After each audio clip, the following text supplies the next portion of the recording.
बिस्मिल्लाहिर्रहमानिर्रहीम सल्लल्लाहु अलैहि वसल्लम। अस्सलाम वालेकुम क्लास 10। उम्मीद है आप सब खैरियत से होंगे। आज हम करेंगे एक्सरसाइज 7.2 के क्वेश्चन नंबर 4, 5 एंड 6 को।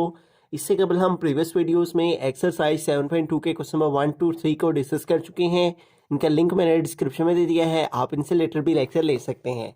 एक्सरसाइज 7.2 के क्वेश्चन नंबर 4 की जानिब चलते हैं। हमारा क्वेश्चन है, in a circle of radius 12 meter, find the length of an arc which subtends a central angle theta is equal to 1.5 radian. तो इसमें उसने रेडियस दिया हुआ है जिसको हम r से रिप्रेजेंट करते हैं और रेडियस है 12 मीटर, जबकि उसने कहा है find the length of an arc. तो हमने लेंथ l फाइंड करना है, ठीक है। और subtends the central angle theta की जो वैल्यू उसने दे रखी है वो है 1.5 रेडियंस, ठीक है। तो यहाँ पे थीटा जो है वो ऑलरेडी अपने सही यूनिट के अंदर मौजूद है, तो थीटा को रेडियन में ही लिया जाएगा। तो अब हमें एक फार्मूला है जो कि यूज़ करना है और उसकी मदद से हम एल फाइंड कर लेंगे। हम यहाँ पे लिखेंगे वी नो डैट, हम जानते हैं कि जो एल है वो इक्वल होता है आर थीटा के, L is equal to R theta, ठीक है। अब इन दोनों वैल्यूज़ को यहाँ पुट कर देंगे तो एल फाइंड हो जाएगा। आर की वैल्यू क्या है 12 मीटर, तो आर की प्लेस पे आ जाएगा 12 मल्टीप्लाई थीटा है और थीटा की वैल्यू है 1.5, तो थीटा की प्लेस पे आ जाएगा 1.5। ये दोनों वैल्यूज़ आपस में मल्टीप्लाई करेंगे तो इनको हम कैलकुलेटर की मदद से मल्टीप्लाई करवा लेंगे। तो यहाँ पे मल्टीप्लाई करेंगे 12 मल्टीप्लाई बाय 1.5, तो ये आ जाएगा हमारे पास 18। और चूंकि यहाँ पे जो रेडियस आर है वो मीटर में है, तो लिहाजा जो लेंथ आएगी वो भी मीटर में आ जाएगी। बिस्मिल्लाहिर्रहमानिर्रहीम। क्वेश्चन नंबर 5 की जानिब चलते हैं। क्वेश्चन नंबर 5 है, in a circle of radius 10 metre find the distance travelled by a point moving on this circle if the point makes 3.5 revolution. तो एक सर्कल है जिसका रेडियस 10 मीटर है, ठीक है। हम यहाँ पे एक सर्कल बना लेते हैं और ये सर्कल का सेंटर पॉइंट और ये इसका रेडियस आर, ठीक है। सर्कल के सेंटर से बाहर तक के पॉइंट तक का फासला जो है वो हमारा रेडियस कहलाता है। उसने कहा find the distance travelled by a point moving on this circle. तो डिस्टेंस फाइंड करना है अगर एक पॉइंट जो है वो मूव करे इस सर्कल के ऊपर, ठीक है। और हमें डिस्टेंस यानी लेंथ फाइंड करनी है, तो यहाँ पे डाटा लिख लेते हैं। आर उसने दिया हुआ है 10 मीटर, ठीक है, जबकि वो कह रहे हैं find the distance travelled by a point. एक पॉइंट का डिस्टेंस मालूम करें कि वो कितना मूव करता है, तो दरअसल हमें लेंथ फाइंड करनी है, ठीक है।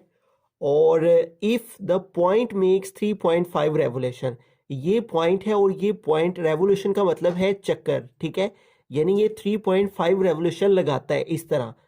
ये एक चक्कर मुकम्मल किया इसने, फिर दूसरा चक्कर मुकम्मल किया और फिर तीसरा चक्कर मुकम्मल किया और फिर हाफ, ठीक है। तो इस तरह 3.5 रेवोल्यूशन मुकम्मल करता है, ठीक है। तो हम यहाँ पे लिख लेंगे number of revolution, number of revolution,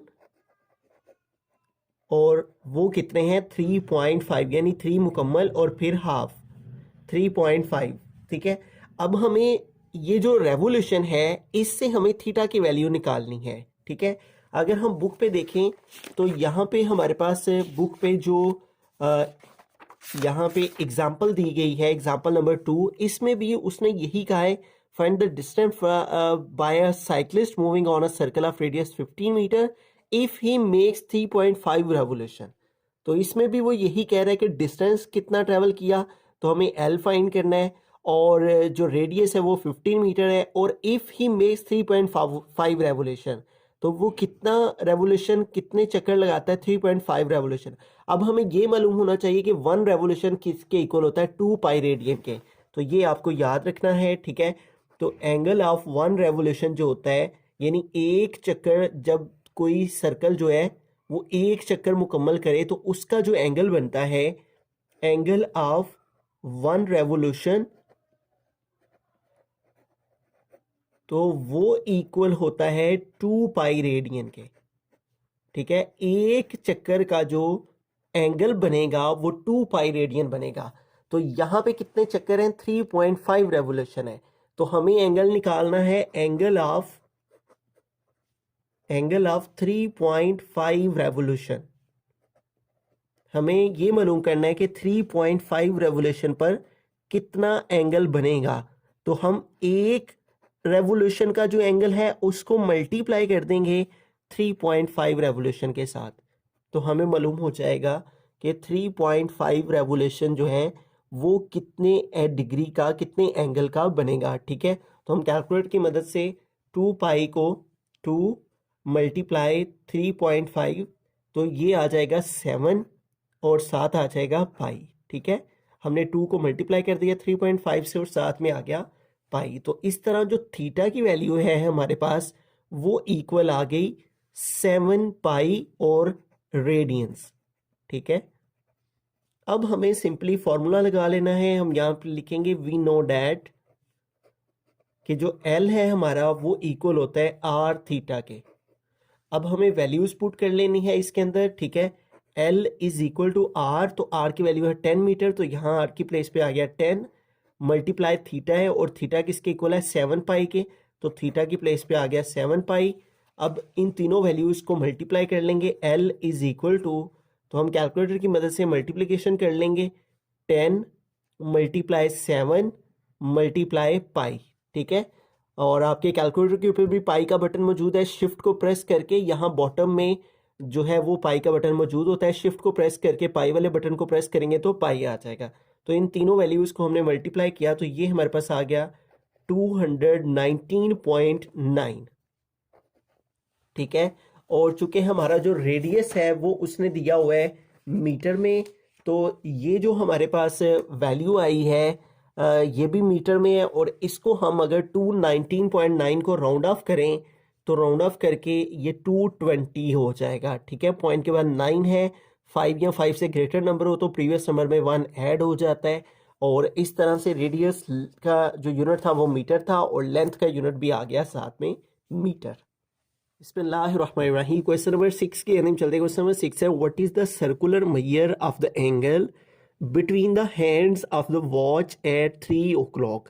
तो इस क्वेश्चन में वो कह रहा है कि सर्कुलर मेजर यानी एंगल हमने फाइंड करना है। कहाँ पे फाइंड करना है? Between the hands of the watch, अगर घड़ी के ऊपर 3 बज रहे हों तो तब जो एंगल है वो कितना बनेगा।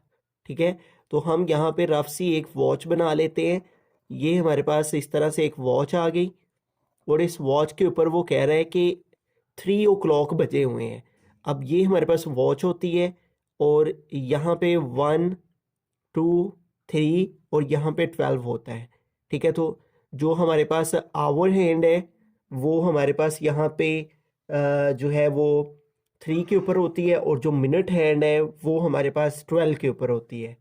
ठीक है, अब इस सिचुएशन के अंदर वो कह रहा है कि अगर इस तरह से घड़ी के ऊपर 3 बज रहे हों तो जो circular measure of the angle है, एंगल की पैमाइश करें, मेजर का मतलब मापना, पैमाइश करना। ठीक है, वो कितना बनेगा। ठीक है, एंगल कितना बनेगा between the hands of the watch at 3 o'clock, 3 o'clock पर कितना एंगल बनेगा। ठीक है, तो अब यहाँ पे हम स्टेटमेंट लिख लेंगे एट 3 o'clock के जब घड़ी के ऊपर 3 बज रहे हों एट 3 o'clock, तो जो मिनट हैंड है, ठीक है, ये हमारी मिनट हैंड है और ये आवर हैंड है। द मिनट हैंड, ठीक है, मिनट को मैंने शॉर्ट फॉर्म में MIN लिखा है। The minute hand will B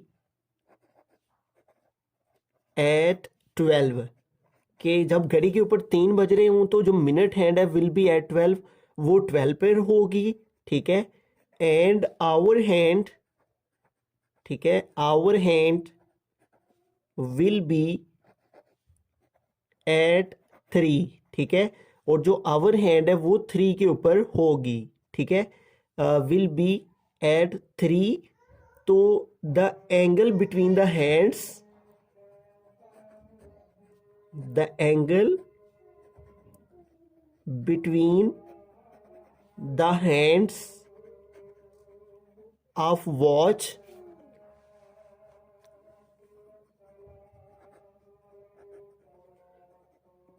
will be 1 quarter. एक सर्कल के अंदर 4 क्वार्टर होते हैं। ठीक है, ये एक सर्कल होता है और इस तरह से इसमें 4 क्वार्टर होते हैं, 1 2 3 एंड 4।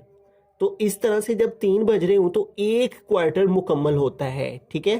तो इसी बात को हम यहाँ पे लिख रहे हैं, the angle between the hands of the watch will be 1 quarter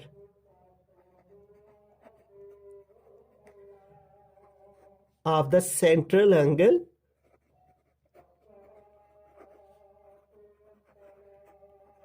of full circle.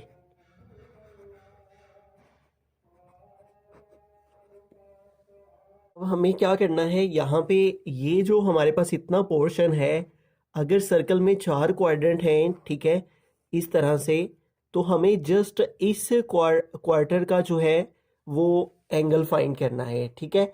तो ये अगर हमने फाइंड करना है तो इसे हम कहेंगे 1, और टोटल कितने हैं 4, तो 1 को डिवाइड करेंगे 4 से, ठीक है। तो यहाँ पे हमारे पास आ जाएगा थीटा इज इक्वल टू 1/4, और इसको हम मल्टीप्लाई करेंगे, पूरे सर्कल के अंदर 360 डिग्रीज होती हैं, तो 360 के साथ, ठीक है, इस तरह से। अब इसको हम यहाँ पे सॉल्व कर लेते हैं।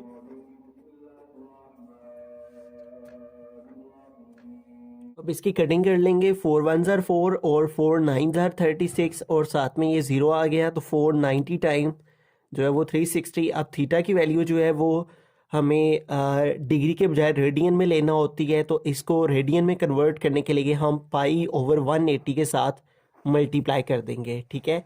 तो इस तरह से हमारे पास आ जाएगा थीटा इज इक्वल टू, ये 0 इस 0 से कैंसिल हो गया, 9 1s are 9, 9 2s are 18, तो ये हमारे पास आ गया π/2, और साथ में आ गया रेडियंस, ठीक है। तो इन सिंपल वर्ड्स ये हमारे पास 1 क्वार्टर बना था, ठीक है, और 1 क्वार्टर वो हमने 1/4 को मल्टीप्लाई कर देना है, टोटल हमारे पास 360 डिग्रीज होती है, उसके साथ इसकी कटिंग की 90 डिग्री है, डिग्री को रेडियन में चेंज करने के लिए π/180 के साथ इसको मल्टीप्लाई कर दिया। तो यूं circular measure of the angle जो बनेगा 3 o'clock पर, वो बन जाएगा π/2 रेडियंस।